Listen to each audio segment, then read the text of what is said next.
Go. Okay. Hi, everyone, and good evening. And today we're joined by Dr. Philip Olayoku, who is the senior chair at the Marcel Advisory. The Marcel Advisory is a think tank that is kind of devoted to some of the social issues within the continent Africa, by extension, other parts of Africa, and again, other parts of the world. And the idea is to look at how experts and fellows within the think tank can kind of contribute to a nuanced analysis of some of the critical issues impacting the African continent. So the establishment of Marcel builds on the success of its founding father, Marcel Advisory, a foremost educationalist many years ago in Nigeria, whose main goal was to kind of engineer societal development in parts of the eastern part of Nigeria and to kind of drive education as a means to kind of solving some of the issues post-war, post-civil war effect in Nigeria. And his role as an advocate for economic development and improved growth is to look at how his ideas as an educationalist can actually contribute valuable insight and strategic recommendations to solving some of the wicked issues within the continent. And that's where the idea of the Marcel Advisory has kind of evolved. Now, the goal going forward for Marcel is to continue to contribute to policy by working with relevant stakeholders to address the problems within Nigeria, within the continent, and across the continent, and ensure that its experts are able to provide that cutting-edge contributions and analysis and insights that can actually help us be aware of some of the regional dynamics that can help us live in a better world. So I think for us today is we're going to be starting off with a podcast, and I'll invite Dr. Philip Olayoku to introduce himself and perhaps provide a brief introduction as to how this podcast will be going forward. Dr. Philip Olayoku, over to you. Thank you very much, Dr. King Omeihe. It's a pleasure to be part of the wonderful initiative of Marcel Advisory. Like you've rightly introduced, the advisory, as part of its vision to drive educational progress and change within the African continent and beyond, is launching one of its flagship programs, which is the podcast series, Marcel Advisory Podcast Series. And here, we're going to be dealing with issues of general interest across board. And when we talk about issues of general interest, we're looking to bring in experts, both scholars and academics, and also practitioners on the field, technocrats, diplomats, leaders of industries and corporate organizations, inclusive. We're looking at both the public and private sectors. We're going to be looking at issues that are topical around the world and explore them as they relate, to Africa, and how can we try to devise means of moving forward. As a policy think tank, we think that we need to provide technical support for actors within different spheres, especially when it comes to the enlightenment, of the African populace and beyond. And so it's a pleasure to be here and to just talk about what the vision of or the drive or the direction of the podcast will be. We'll try to be looking at political issues when we look at what are the things that are happening in the world of international relations and politics, the bilateral agreements between countries, the role of multilateral organizations like the United Nations, the World Bank, and some of these organizations that cross across borders, and how they are trying to, drive processes based on their areas of intervention. So that touches a bit on the economy as well, within the context of global increase in global inflation and different challenges that countries are going through. We want to look at how people can produce wealth, through several initiatives, both by being entrepreneurs or also contributing innovations to whatever industry organization they belong.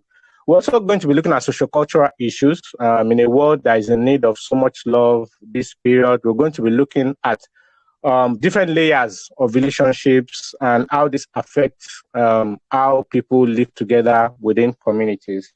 And other general interest issues, we can look at music, we can look at research, we can look at even the movie industries, how are these different spaces contributing, to economic and political progress of different countries, different individuals, different corporations, just to drive the learning process and educate our people on the way to access better lives for themselves. It's a pleasure again to be introduced by Dr. Kingsley Omeihe, and we hope that this podcast series will generate the kinds of interest and impacts that we desire. Thank you very much, Dr. King. Thank you very much, Dr. Philip. So I think I'll start with the first question, and I think as we all know, Africa is a continent that is rich in diversity and potential. And unfortunately, Africa has kind of witnessed a tumultuous history marked by political instability and governance challenges. And again, if you look at Africa, one of the recurring themes that has kind of left that indelible mark in the trajectory of many African nations is the prevalence of coups d'etats. And these coups are often characterized by that abrupt overthrow of a government through force. And as you know, this will kind of always have that significant role in shaping the political landscape of the continent.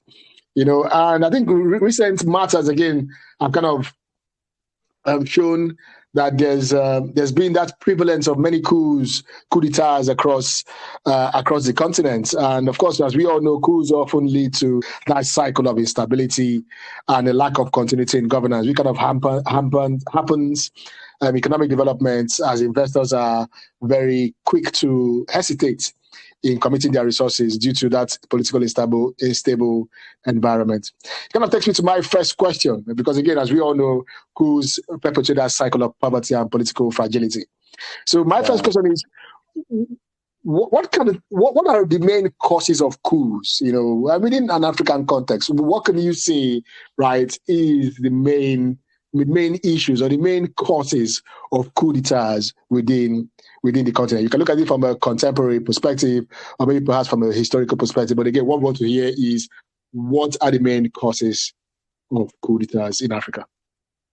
Thank you very much, Dr. King, for that wonderful insight. The challenge in Africa when it comes to governance, political governance, is the challenge of legitimacy of the kinds of practices that different administrations, adopt when it comes to the management of their nations. And what I mean is people like scholars like Bolanle Awe, Peter Eke have argued, that the gradual separation of the people from participation or from the governance architecture of their nation is a major reason for conflict, and by extension, you can argue coup d'etat in Africa. And what do I mean? What I mean is the kinds of course, you talked about and the ills of colonialism and of course slavery. But perhaps slavery is for those in the diaspora. We can talk more about colonialism and the post-colonial states. And within Eke's argument of it either being episodic or epochal, what has been extant from research, what has been proven by extant research is the fact that it seems that when colonialism apparently ended in Africa, though I'm being very cautious of using that word ended, because beyond the era of colonialism, if the era is actually gone, people have been talking about the neo-colonial states. They've been talking about the post-colonial states, which has led to different movements of anti-colonialism and different strands of activism against colonialism. Why am I going to the era of colonialism? A lot of people will come and say, please, can you move beyond colonialism? But as it's extant, the practice of democracy is largely tied to the heritage of colonialism, even if or when colonialism itself was not democratic. And the practice of colonialism itself was not by the rule of law, arguably as devised by the people themselves. So structures were put in place to protect the elites of the colonial era, who were the expatriates, no, that's the wrong word, who were the occupiers, of the continent, at the time. And so because the culture of democracy, which was being practiced within different monarchies, arguably at that point, was truncated by the introduction of the rule of force, then what we inherited on the continent of Africa, and perhaps within some countries in the global south, was a makeshift governance structure that still favored outsiders, beyond the interests of those that are on the continent. And you see this, within the industry, within especially the Francophone countries, and the arguments. So you spoke about military coup culture, and it's not, for instance, a coincidence that there are some arguments or there are some trending news about how the economy of Niger had developed, since they started severing ties with France. This points to something. Even if people argue that there's been a lot of insecurity, not just in Niger, even in Burkina Faso, when it comes to the activities of Islamists and jihadists, within that, within the Sahel countries in Sahel, and maybe even Mali, that these countries are more unsafe under the military rule, to the expectations of the people. So without trying to drive it further, different causes, for instance, in Sudan, Sudan, you could see the egos of two generals, Mohammed Hamdan Dagalo, who is the RSF commander, and the army chief Fatah al-Burhan. These two people struggling to hold the seat of power have thrown their country, into turmoil. That one is a major problem. In Chad, for instance, I think a man died and his son had to take over.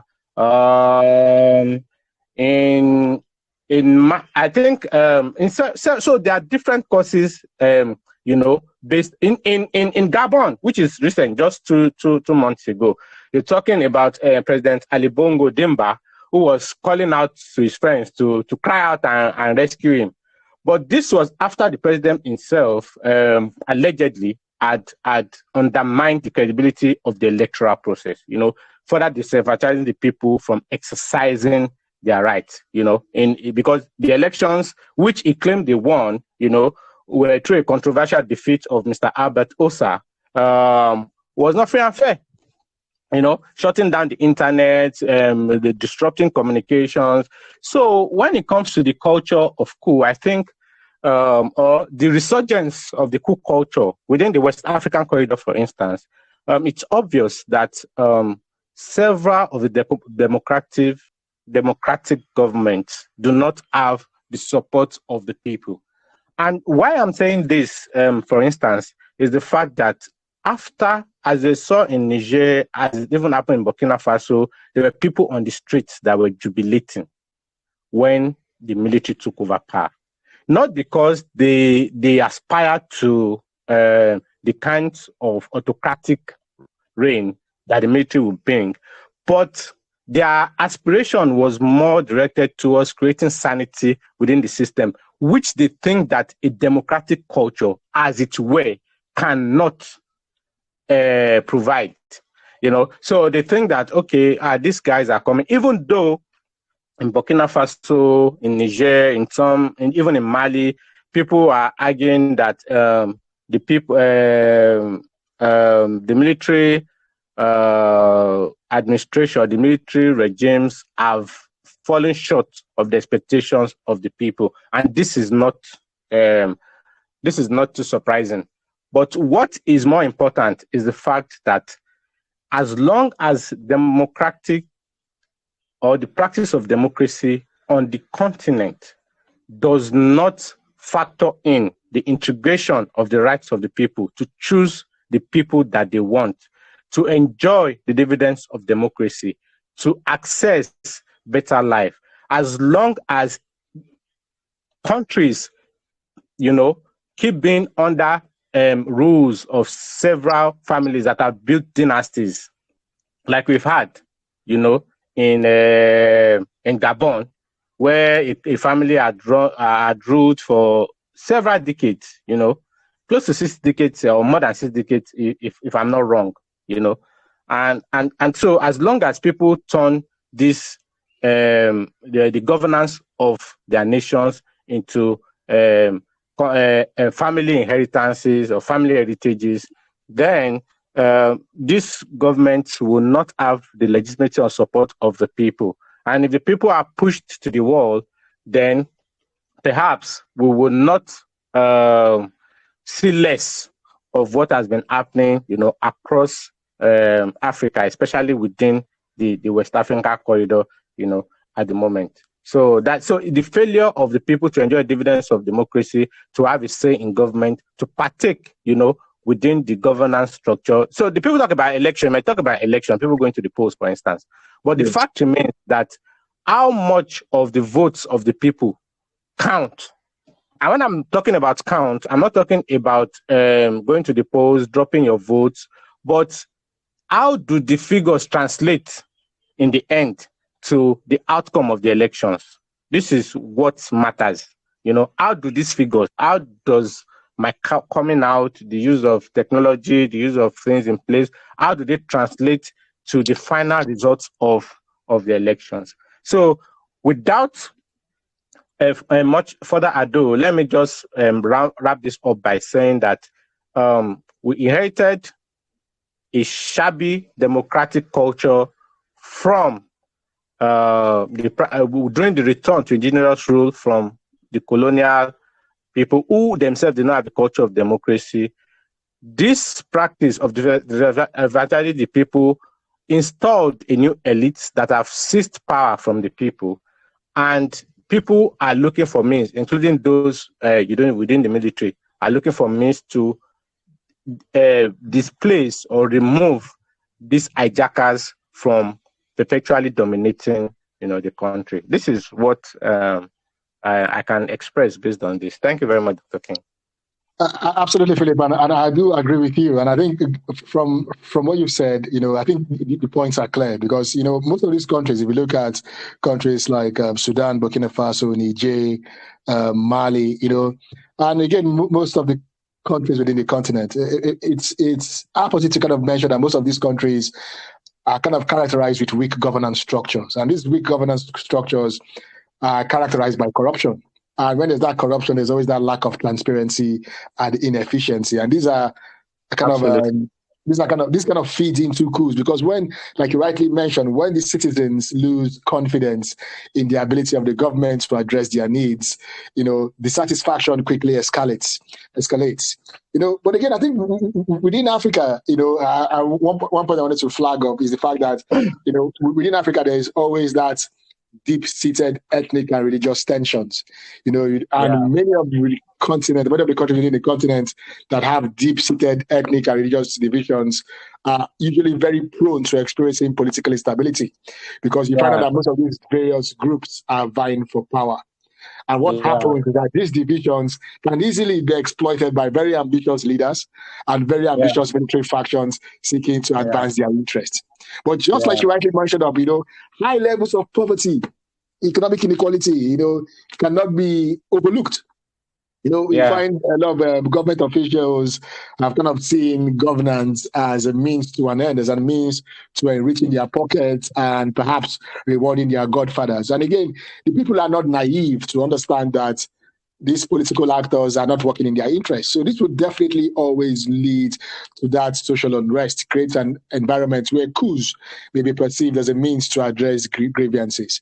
Again, if you look at along West Africa and other parts of Africa, poor economic policies, mismanagement of resources, corruption, that it kind of fosters that discontent and creates that conducive environment But one thing I've really noticed, and I think for me is becoming an emerging theme in some of my quick research around coups in Africa, is trying to involve the military in politics, because I've kind of seen that this is more like the status quo in Africa, whereby the military, and not just in Africa, also across in more mature economies, of course, in the West, you see where the military and other organizations, state organizations, that have kind of become deeply involved in politics. And what happens is that some of these state actors, state military actors, see themselves as that guardians of national stability. And they believe, okay, well, it's in our role to intervene when they perceive that civilian authorities are incapable to continue forward. So again, it's something that we need to be addressed, because again, Africa has that colonial history that has left that lasting impact on political and social structures. And these are kind of imposed by colonial powers, and often lead to those ongoing tensions. But I'm not going to belabor that aspect. What I wanted to speak about, I wanted to kind of get insights from you, is we've kind of seen what has happened in Liberia. So in Liberia, President George Weah kind of considered election defeat to Joseph Boakai. And of course, George Weah's presidency has been marred by graft allegations.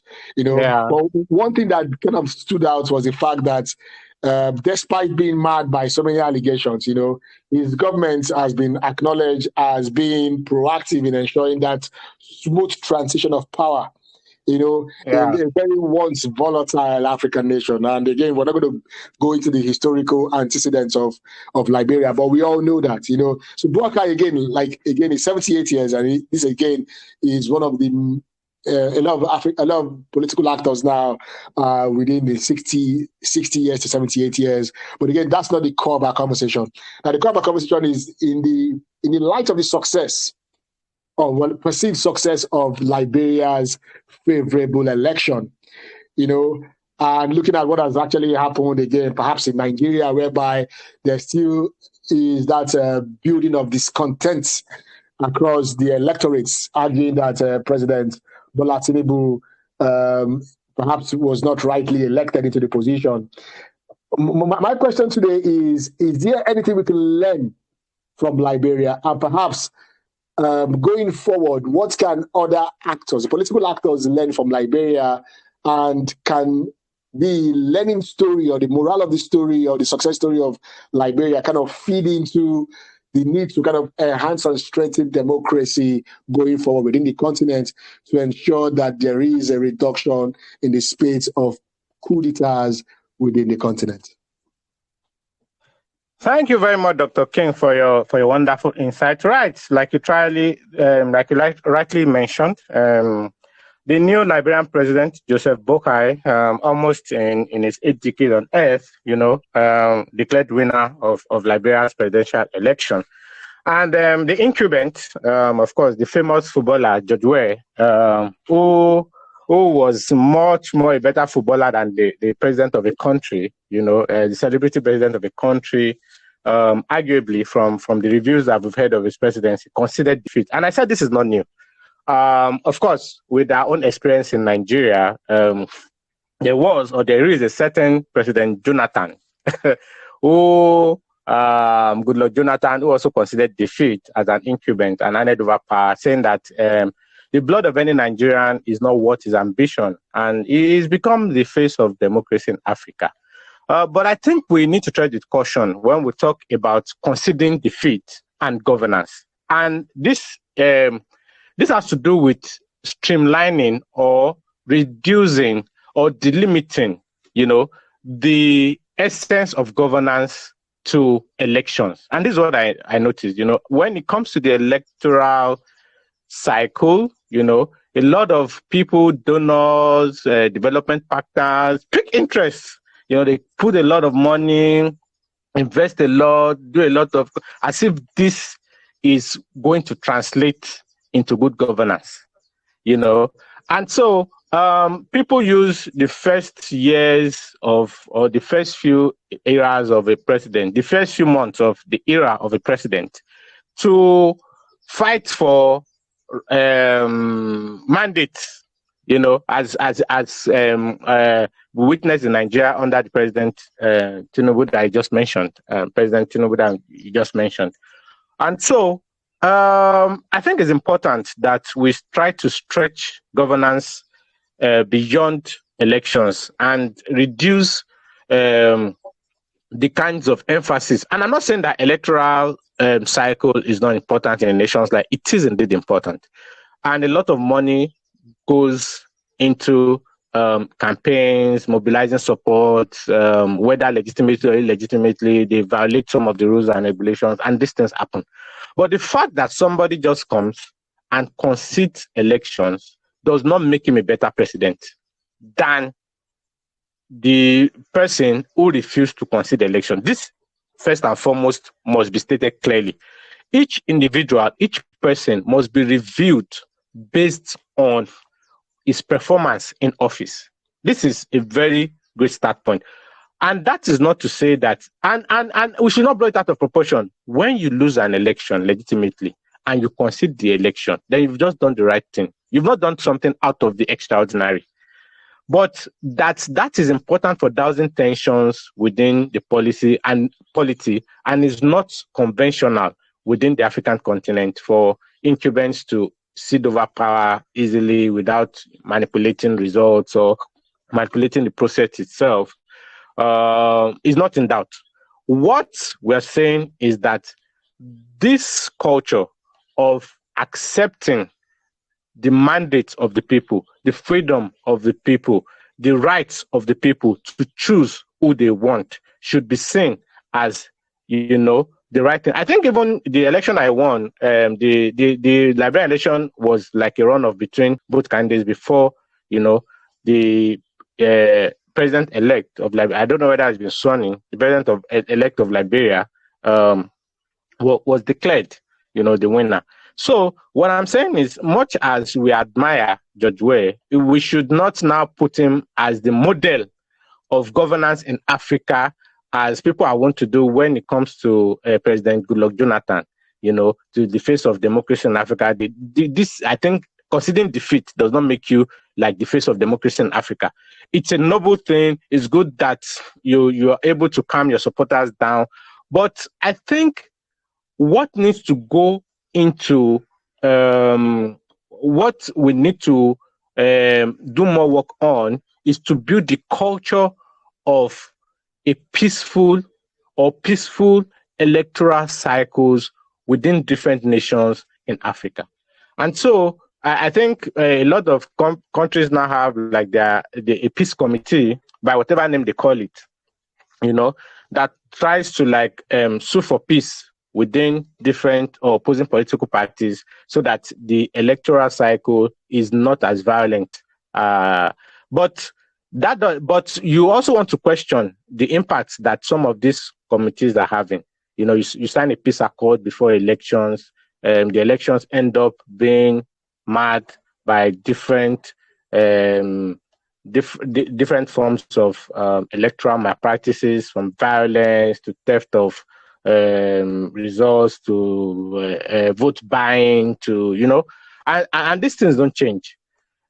So what is the essence of this one-off thing that is done every 4 years without actually building a culture of conviction within politicians, within practitioners, within the electorate itself, when it comes to going to the polls peacefully, voting peacefully, and allowing the process to take its course, without any form of violence.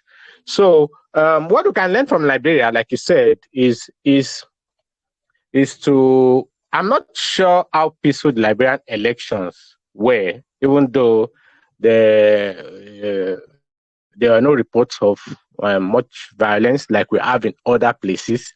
But Liberia will not be the model that we should aspire to in Africa. when it comes to good governance. Liberia is not there, So what I think we need to do is to ensure that the people believe in the process itself by accepting that their votes indeed do count. When you introduce means of technology, you make sure that this technological means, maybe it's card reader, maybe it's IREF that we have in Nigeria, or whatever means you're using to ensure that at least there's a bit of objectivity during the electoral process. They shouldn't be subject to manipulation. One other important thing is also that electoral bodies need to be truly independent, truly independent of the executive arm of government in terms of choice of perhaps if we have commissioners in Nigeria or the representatives of this commission across, it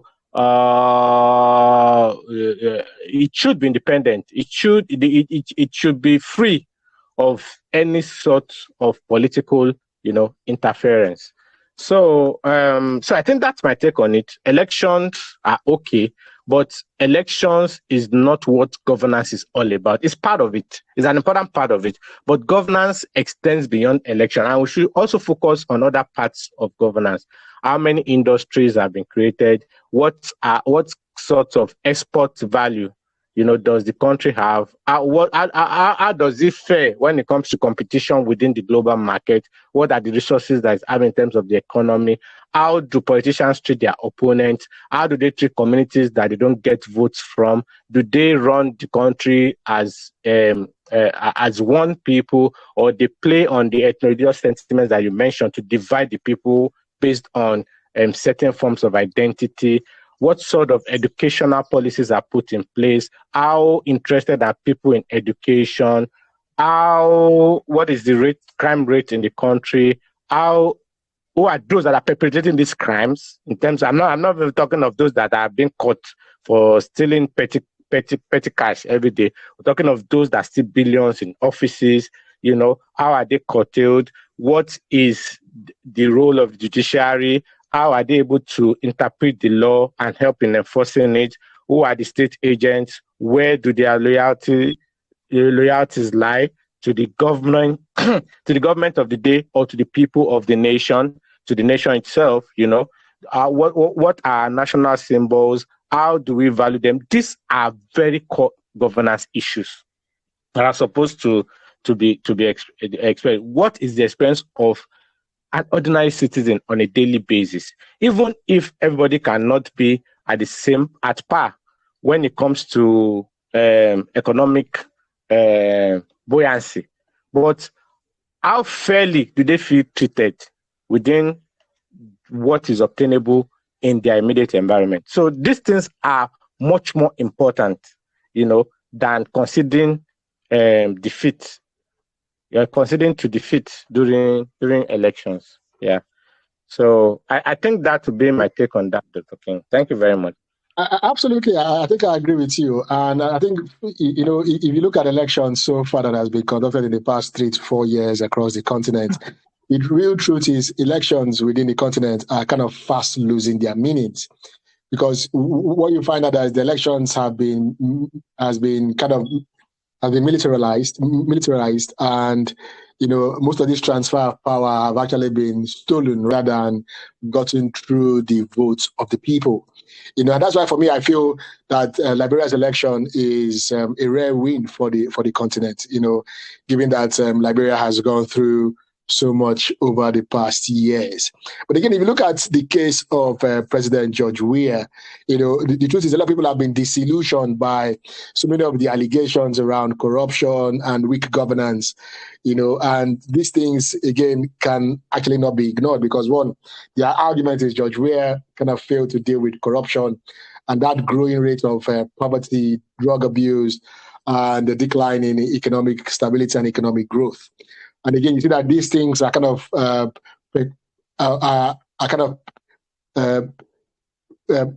it's called precursors to to coup d'etats and the change of governance. And again, if you look at the Nigerian elections again, in comparison to Liberian National Electoral Commission, a lot of people believe that Nigeria's Electoral Commission has been politicized, in the fact that one of the key attributes of any electoral commission is that the fact that it must remain authentic, transparent, and independent. So when people believe that the electoral commission on its own have kind of failed to address or have possessed those key characteristics that would promote an independent election or transparent election, then you realize that the momentum towards coming out to vote and the perception people have towards democracy and voting becomes weak and it becomes inexistent.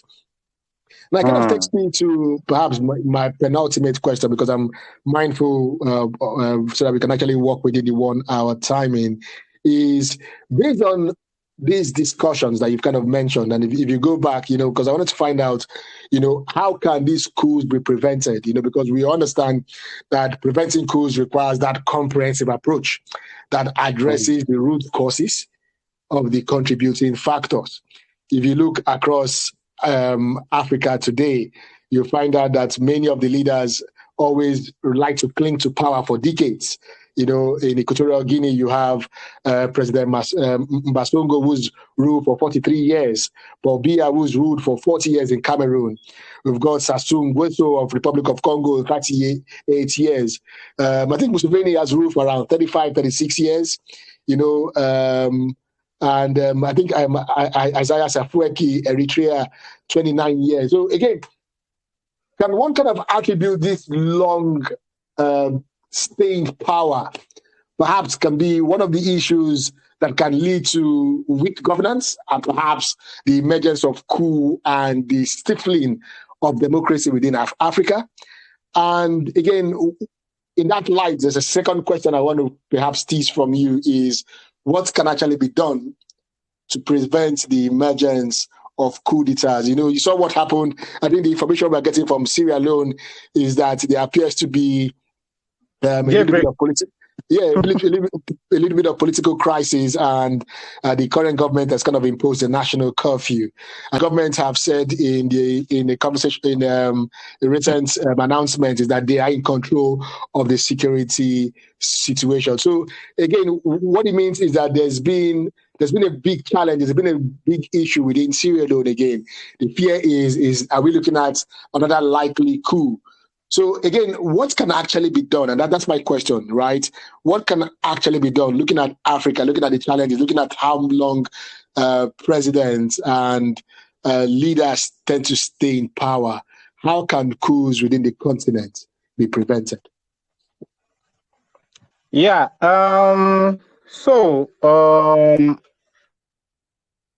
In terms of the coup that I just mentioned, or attempted coup, that's what it's been referenced to be in Sierra Leone. Let's not forget that Sierra Leone just also finished its own elections shortly before Liberia conducted its own elections, and the president emerged. So what again, it comes to how the people accept the results of some of these elections. And a lot of people go, especially the electoral observers, they write their reports, they submit reports to government. In the long run, nothing gets done. The same cycle or the same trend repeats itself in the next electoral cycle. And so, longevity and governance is, when we're not running, a lot of people oppose monarchies because of this. But those who oppose monarchies and support democracies find out that democracies have turned to inheritances of certain families across different spaces. Longevity could be enhanced, or could be enabled, or could be supported by the manipulation of the legal frameworks of the nations in which some of these individuals exists. And the challenge is that so it's not even just dependent on the individuals, it's also a rule of a cabal, if you could use that word, a ruling cabal that hijacks the governance architecture of a nation, and they tend to perpetuate themselves, in power. Look at the man from Cameroon, President Paul Biya, that I mentioned recently, and you see some of his trending videos that this man barely knows what obtains around him. He struggles to make his way out, but he's still president of the country. There's no how you can tell me that such a man has the ability to sustain himself in power perpetually, even as at present. But so it goes beyond that individual himself to people perhaps who has been empowered in the past, or who benefit from his administration and perpetrate some of their corrupt practices. So in short, what I'm trying to seek to here is the structures, institutional structures, the legal frameworks, the laws and regulations, to be more explicit, that guide or direct the processes of people in government, and in terms of their access to government, and in terms of their stay in power, and in terms of their ability to reinstate themselves in power. And within democracies, we have the three arms of government that are supposed to put in checks and balances across board. But what has happened is that there has been a sort of annexation of the other arms of government, both those in the parliament and those in the judiciary, by the executive arm of government. And so, in essence, we have a one-party state, if I could put it, under the guise of multi-party electoral system.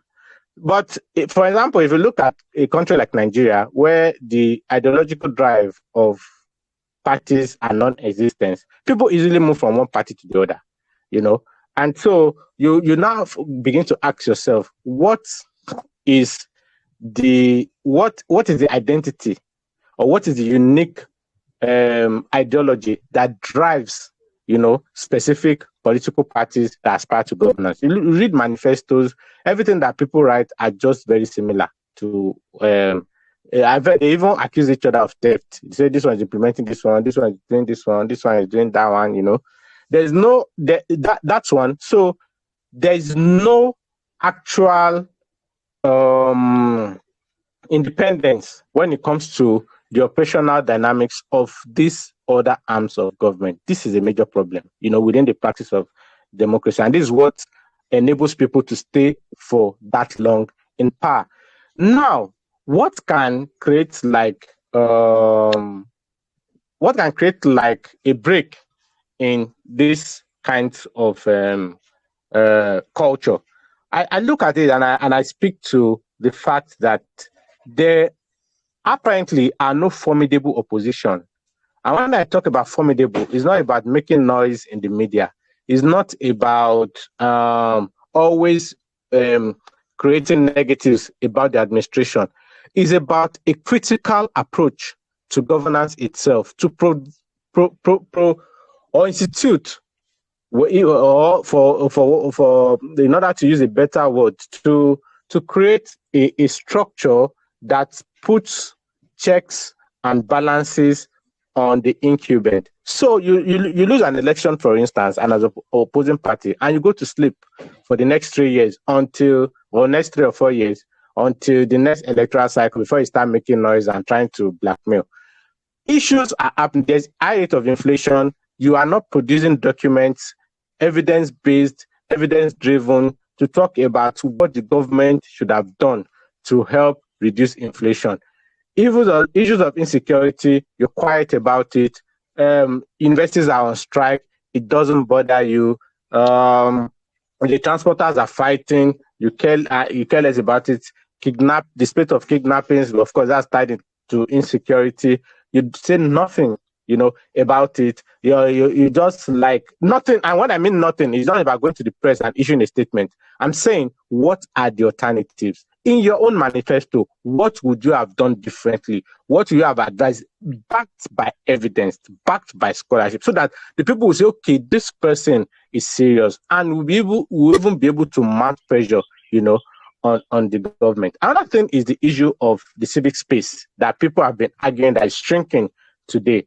And because I think, and I use Nigeria for example, most of this, and not just Nigeria, even these countries that you have mentioned, that they have had presidents that have been reigning for long, all of these countries have zero tolerance for opposition, zero tolerance for criticism, which is not something that will enable a democratic culture to thrive. So the shrinking civic space that has led to the intimidation of people to come out and fight for their rights, is something that needs to be negated. And I know a lot of organizations are doing stuff on this, and the way to negate it is not necessarily by fighting with the government. The way to negate it is to ensure that the other arms of government create an ambience, are rescued from the depths of the executive first, and create an ambience for making laws and regulations, or implementing these laws are even there, for ensuring that laws and regulations that are there are enforced to protect the rights of the people. And this has to do with conscientizing even some state actors to say that, it's an aberration, it's an abomination for you to say that a country's military fire shots at the citizens of the country when they are holding the national flag and singing the national anthem. While in some countries, even if a flag is left behind during the war situation, the rescue of that flag is as important as rescuing the soldier. What values do we place on our national symbols? So these kinds of orientation, these kinds of emphasis need to be put, in place to ensure that the shrinking the civic space is protected. People, state agents value the symbols. They know that they are there to protect the people first, and that's what I'm talking about. Even the colonial heritage and colonizing has been an epoch, because the creation of the Institute of Police, for instance, in Nigeria, at least I know that of Nigeria well, as well documented by Professor Tekena Tamono, the police institution was created to enforce, or to put the people in order, not to protect the people, but to ensure that the people abide by the rules and regulations of the colonial interests that they are the Royal Niger Company, and subsequently the different governance structures that were put in place across different parts of the colonies at that time, and the protectorate, So what I'm trying to say is that these institutions were founded based on a negation of the people they are supposed to protect.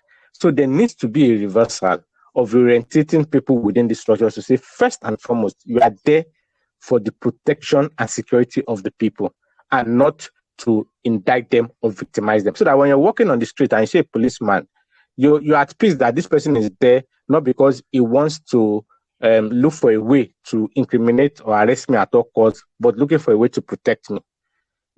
So, and all of these things cannot just happen overnight. People in power who benefit from the protection of these people and their corrupt practices would not do it.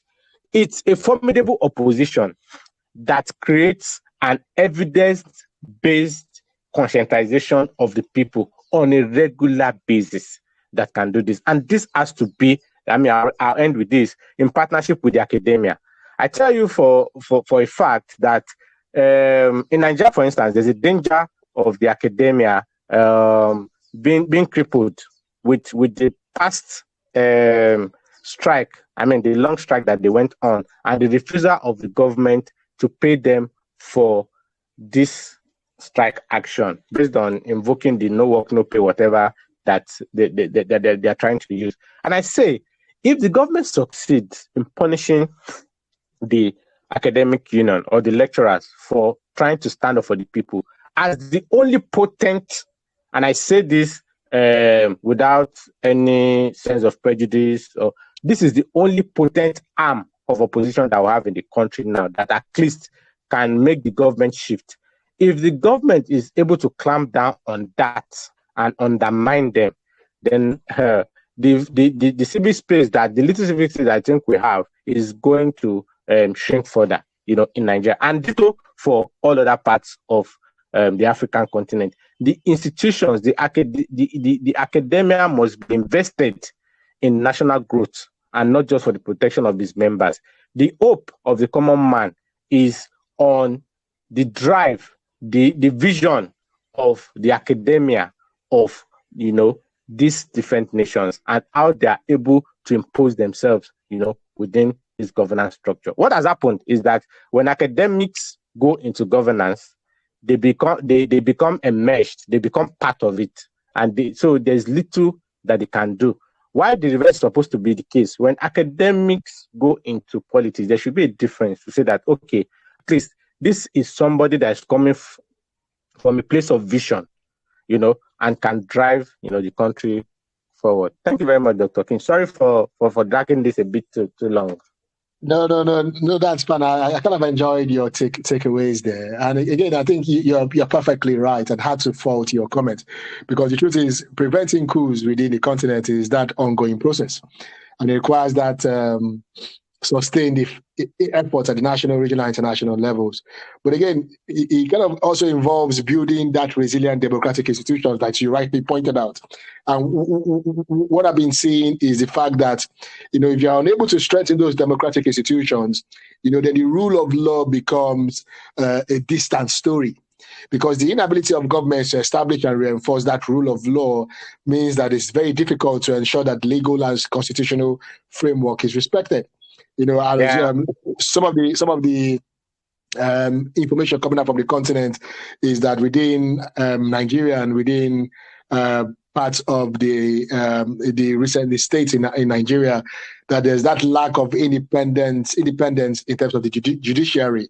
And we all know that the judiciary plays that crucial role in upholding the rule of law and preventing unconstitutional changes in government. So again, that needs to be enhanced and strengthened. There must be that need to kind of strengthen democratic institutions. But again, what about the electoral integrity? And you pointed that out.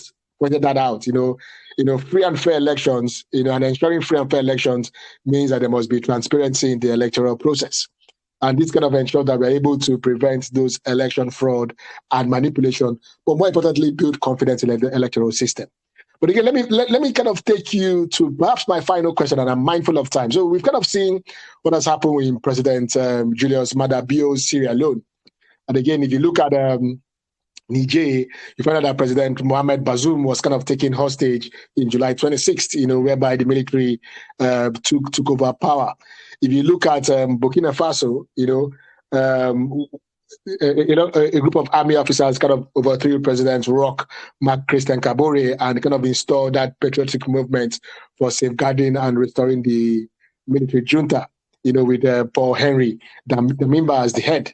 If you look again at in Mali, I think it's around August 2020, the Malian armed forces began that mutiny, and this kind of led to that coup d'etat. So again, it kind of leads to me to perhaps a more sensitive question this time, and perhaps looking at it from the role of external factors, the external players. I would like to call them external players. So again, Africa, they always recognize that they always mention that Africa is a poor continent. And at the same time, they mention that Africa, despite the fact that it's a poor continent, also has so much resources. Now, the question is, there appears to be a lot of interest again in Africa, despite the fact that they recognize that Africa as a poor continent. So can one say that there is that role of external players in fueling coups and electoral imbalance, electoral upheavals within the continent? It's a two-way thing. It's a two-way thing. The thing is that some of the governments of the day tend to partner. So let me just put it at the level of international politics.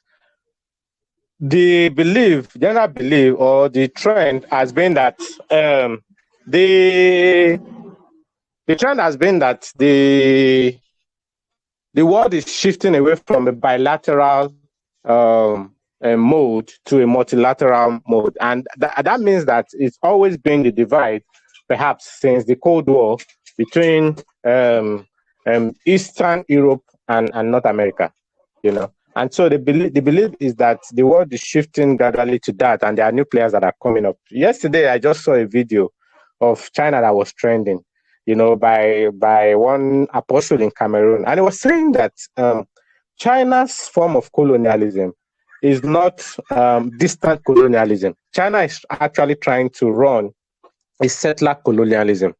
And it was making examples of how the Chinese will carry out the same a competitive trade with fellow African nationals, how they are acquiring properties, buying land, how they are giving loans and taking over structures, within some of this. So these people do not act in isolation. Most of these people act. And one thing that I said is that if a Chinese man, which may be stretching that far, but of course, working on Africa-China relations for a while, there's some element of truth in that. Even when private individuals, organizations come to operate within the continent, it appears that there seems to be some form of state support, for their interventions. So there are a lot of actors that are coming up to prove. So Qatar, for instance, mediated the prisoner swap between Israel and Palestine,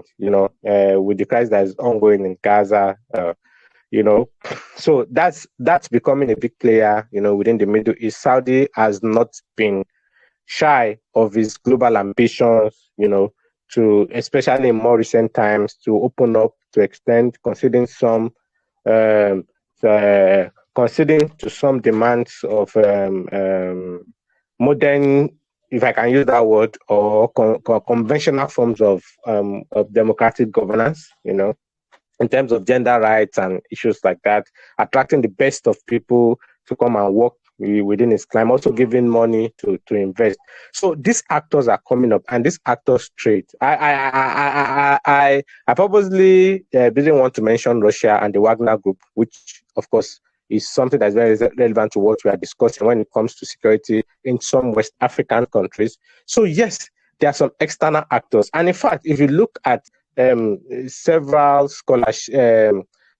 works of scholars, within the political science field, you'll see where they've argued that, in fact, external actors come and undermine a government that is not in support of them, because the international politics has become a politics of interest. And I give a very clear example, which may not be very conventional. The example of Libya. If you read Gaddafi's Green Book, and I'm not saying he practiced this, but if you read his critique of representative democracy in laying a foundation for Jamahiriya, which is supposed to be a participative form of government, which is actually government for the people, and the people determining at different layers, determining who their choice is, even what decisions are going to be taken jointly and stuff like that, So, but he was killed and undermined basically by external actors, and this was very obvious, And this was a man who initially was anti-West, making some kinds of vituperations that were not pleasant, but was being transformed and started conceding to some of the demands because he was looking at the future of Libya. So Libya under Gaddafi, no matter how he's been painted, was a lot better than what we have today. No thanks to the impact of external actors. But again, like some people, I want to say, we cannot keep blaming external actors. And I'll round off with this.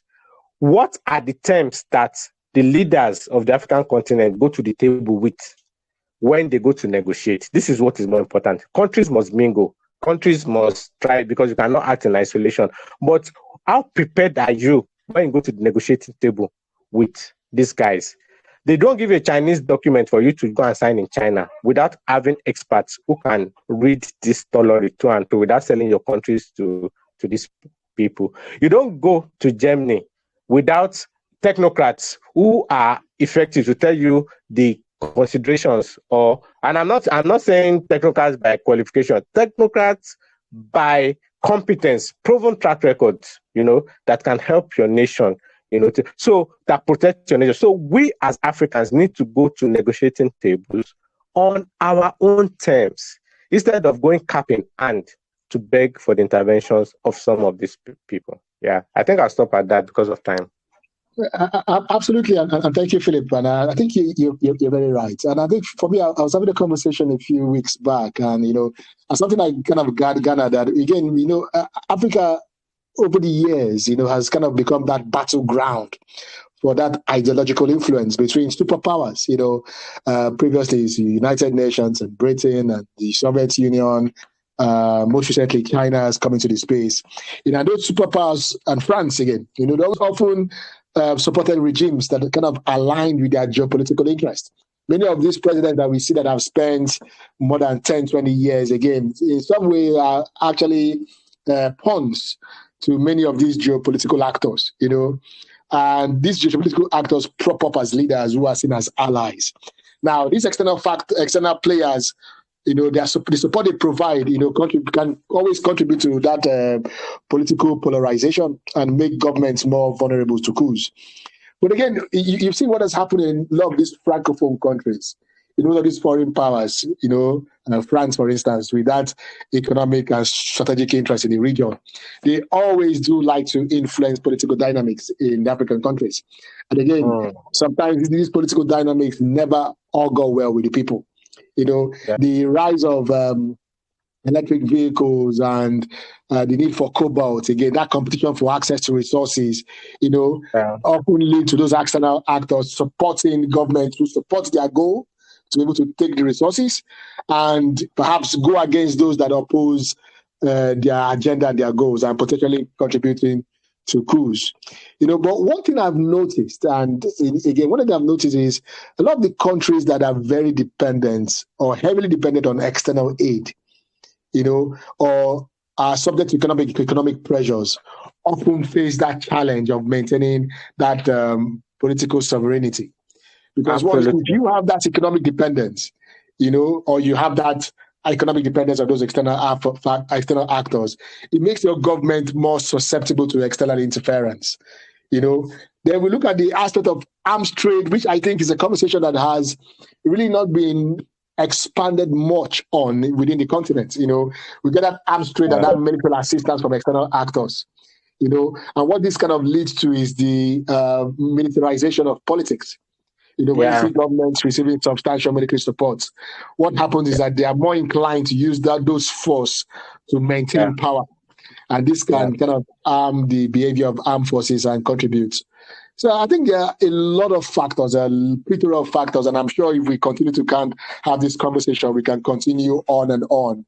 But I don't know if you have any final questions or have any final takeaways. But again, for me, I kind of like the direction, and I think this should be the first of many podcast series going forward. I think there's so much to discuss about the continent. Go on, Philip. Absolutely. I just want to take off from what you said about investment in arms deals and stuff like that. A lot of people, activists, scholar activists, actually. I mean, one of them, Walimu, as we call him, Horace Campbell, has been very vocal when it comes to divesting, if that's the right word to use, shifting focus away from security issues to issues of social, cultural, and economic empowerment of the people. And that's why when we started, we're talking about how there's a lot of emphasis on elections, on security, and the neglect of what affects the people daily. Like people will say in Nigeria, how does what you're trying to do or achieve affect the price of commodities in the market? How does it affect the life of an ordinary citizen? This, I think, should be the focus of governance, and this is what is going to build legitimacy for different governments, across the African continent, hopefully. And I hope that we can aspire, or no, we can start moving towards the Africa, of our dreams. Thank you very much for having me on this podcast series, and we hope to be able to co-host, the shows with the subsequent podcasts with different experts, as time goes on. Thank you very much. Thank you very much, Dr. Philip. And again, I think we kind of enjoyed the conversation, and hopefully we'll be proceeding and having more of this series and inviting speakers and also senior fellows within the Marcel House and other external players in government, policymakers, and those working in multilateral organizations to perhaps have their insight on the way forward in addressing some of the wicked issues within the continent and by extension globally. But I'd like to thank you, Dr. Philip, and hopefully we'll be able to have one in a couple of weeks and get this podcast up online for viewers and the audience to have insight to the incredible viewpoints that were shared today. Thank you, Philip. Thank you very much, Dr. Thank you. Thank you so much. Bye-bye. All right. Bye. Yeah. Bye-bye. Bye.